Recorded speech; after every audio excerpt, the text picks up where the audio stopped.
Hi there, Sanmunani Molweni. Welcome to Fix Channel. If you're here, please subscribe before the end of the video. If returning, thank you for your love and support. I appreciate you. Uthando Nes'thembu, i-TV show le eveze family niyakwazi lokho. Kunengane kababa umsele usine. Lo ebengikhuluma ngaye usuku lonke namhlanje, cabanga ukuthi naye izolo. Le eyenza ukuthi ngikutshele ngesami istory because kwenziwa ukuthi lokhu okwenzeka kimi yimi oyokwazi ukuxoxa ngakho nodokotela engakwazi ukukhuluma naye no-taxi driver ozosho ukuthi hayibo ngempela ngayivulela ingane la itaxi ngiyangena eyayiqhamuke ibaleka. Le ndaba yami-ke le wena angazi ozocabanga ukuthi uyithatha njengani. Ngiyiveza ukuze nomunye esizakale. Ukhona omunye umuntu ozothola ukuthi naye une-stress udla amaphilisi kanti akazi ukuthi kufunake kwenzekaleni athole professional help. Le kaSne ivele kwi-TV show bangayiqeda asisibonanga noma angithi angisibonanga istep la esibemsiza khona umndeni wakhe. Sekuwukuthi-ke batholile ukuthi bazomyisa kuphi ayofuna usizo. Ubaba wakhe ehamba naye belwa lempi. So manje uSne olobe evela la kwi-TV show uyingane esizothi singacishe sithi akezwa ngoba akahlali ekhaya. Nakho khona lokho futhi ukuxoxa enye indaba. Ukuveza-ke lokho kwami ingoba ngisiza omunye umuntu. Ingoba futhi ngiyaveza ukuthi nami njengoba ngibala ukuthi uSne unalokhu nalokhu ngiyakwazi ngoba lento le ngacishe ngadlula kwinto efana nale. Ngaluthola usizo ngokusiza udokotela, ngaluthola usizo ngokukhuluma, ngaluthola usizo ngoku-understand-a futhi isimo esinje. Akuphelelanga lapho. Lento engayithola sengisizakala nami yangishiya nokuthi mhla kuba nomuntu ofika kimi enjengoba sikhulile sihlangana nabantu senza imisebenzi ehlukahlukene, abanye baye ema-university. Uma kwenzeka wazi ukuthi umuntu umsapotha kanjani. Wazi umuntu ukuthi makamtshela ukuthi usizo ufuneka usizo olufana nalolu ukhuluma ngani. Uma omunye ubona ukuthi akayiboni lento ukuthi engasizakala sengiyawe ngimtshela nami ukuthi hayibo njalo nami bacishe banje. History akho into engiyisusela ekhanda ngoba ngifuna ama-views yazi ngaze ngadinwa uNkulunkulu ngaze ngadinwa. Akusuke ukuthi mhlampe-ke yazini guys sibadala thina abanye. I know i-understand leyo nto sibadala. Futhi-ke manithanda nibona ukuthi le video leya iyanicasula angazi ukuthi-ke yenzeni njani. Kodwa ngiyazi ukuthi ngiyenzela ukuthi mina ngoba ngikhuluma ngalokho kwami ukhona nomunye umama ongayithola le video akwazi ukusiza ingane yakhe ongayisizile. Ukhona nomunye.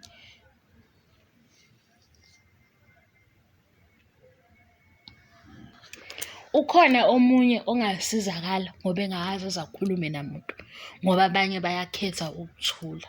So ngiyacela-ke angazi noma ku-right yini mangithi mawuzoveza ngokuthi kanti le ndaba imayelana nawe ngisebenzisa igama lokuthi ungijwayela kabi.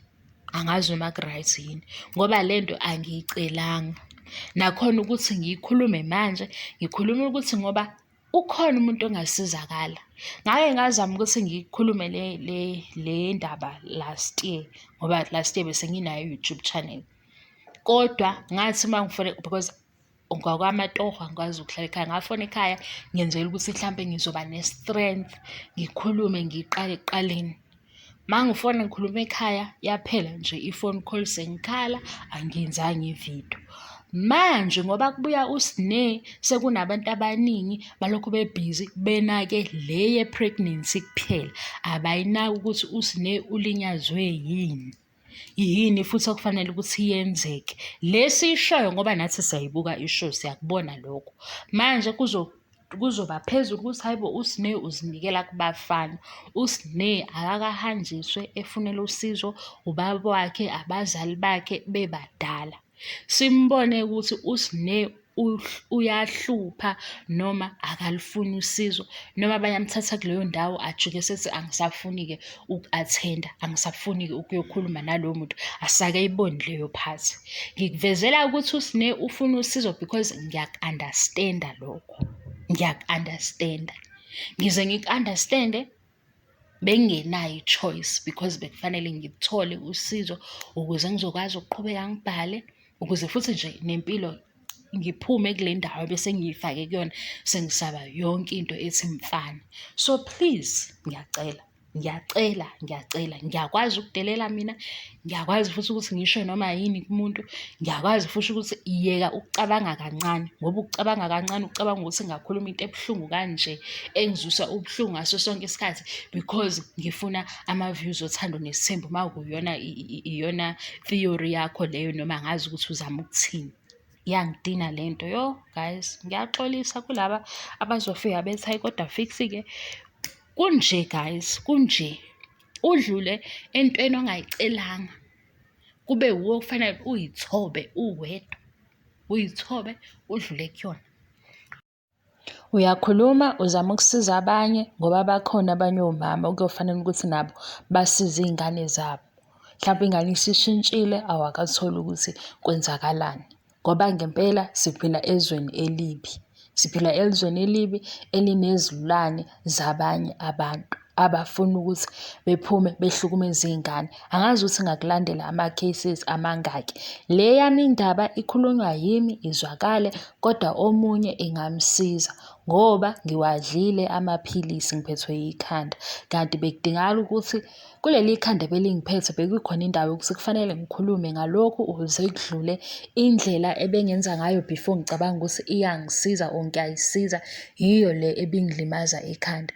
So angi-understand uma umdala uzofika nokuthi kanti wena le video ayisikho ngoThando Nes'thembu.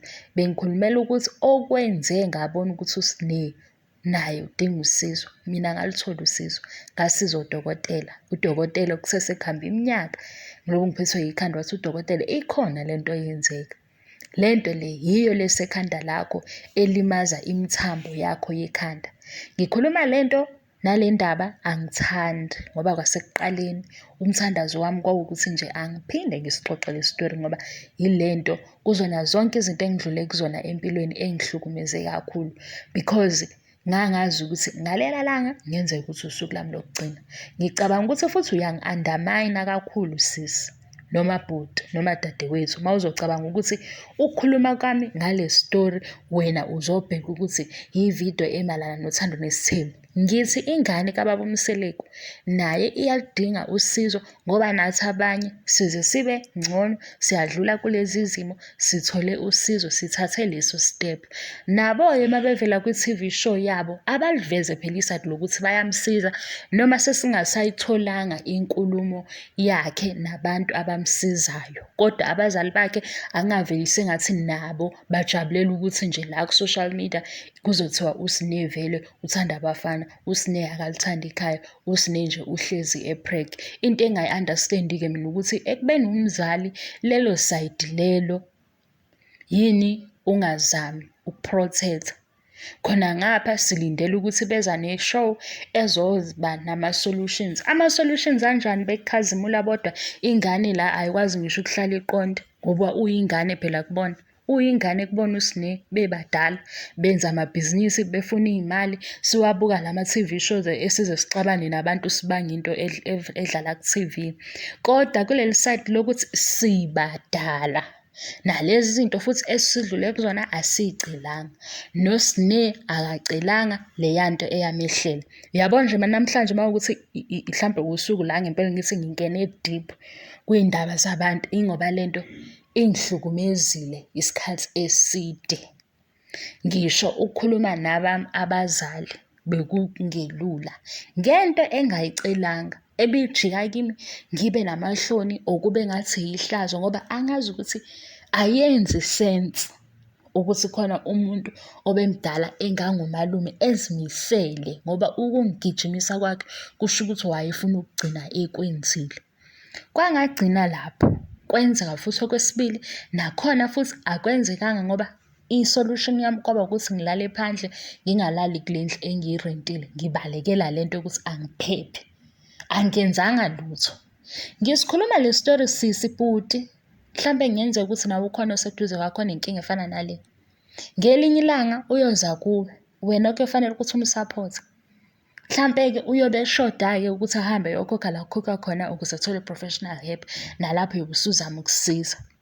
Noma umtshele ukuthi zikhona iy'namba ezikanje ezifonelwayo, uthole usizo, ukhulume nabanye abantu. So please ningaboni ukuthi senza ama-YouTube videos mase nisijwayela kabi, nibone ukuthi mhlampe singabantu abahlezi becabanga ama-views kuphela, abahlezi becabanga ukuthi u-YouTube uzosikhokhela. Uzosikhokhela lokho uzokwenza, kodwa ikhona le ndawo lapho engiyofika khona nento yokusiza omunye umuntu. Njengalesi story engikutshela ngaso manje, okuyinto engangiyitshelile mina ukuthi angifuni ukuyikhuluma, angiyoze ukuyikhuluma ndawo. Kodwa udokotela wathi lokhu kwakho ukuthi awufuni ukukhuluma, yikho-ke lokho okukugulisayo.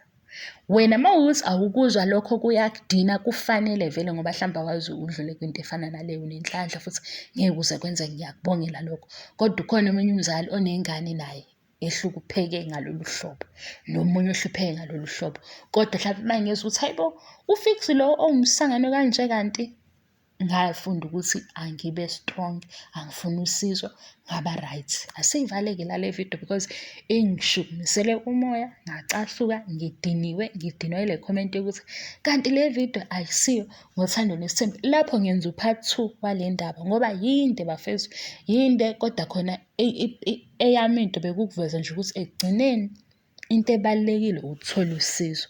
Noma ngabe iyiphi i-experience oyidlule kuyona enzima, leyo yokuthola usizo ibalulekile because izokusiza ukuthi uphole. Omunye nomunye wena hamba uyobuka la ukhulunywa khona ngoThando Nes'thembu, uphume kimi, uphume kwi-channel yami because mina ngimdala. Ezinye izinto kufanele ukuthi ngiyi-address-e ngoba abanye abantu mhlampe bayazeqa.